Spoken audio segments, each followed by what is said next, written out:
Are open until 7 o'clock this evening. There could be a big turnout at the polls today since early voting numbers were much bigger than expected.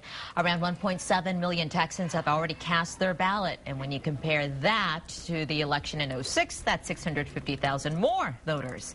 All the governor's races the most talked about, you will also be electing a lieutenant governor, attorney general, 32 Texas congressional seats, along with half of the Texas Senate and the entire Texas House. Voters will also be choosing 1/3 of the Texas Supreme Court and a portion of the state civil and criminal appeals courts, as well as the Board of Education.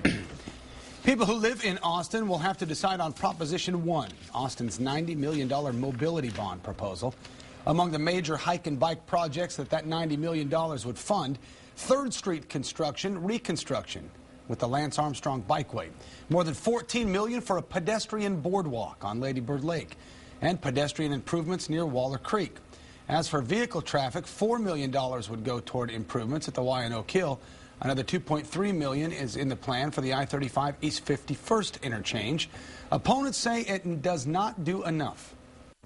Well, if you're interested in congestion relief, you're not going to get much out of this. I mean, the fact of the matter is that only 3% of the total dollars being spent in this bond package is actually being used to increase capacity on our roadways. You may not agree with every single project in the proposition, but you agree with some, and we need to make progress to address traffic congestion in Austin. The city says no tax increase will be needed to pay off the bonds, but it doesn't actually say that on the ballot. City insiders say that might lead to more people voting against that proposition.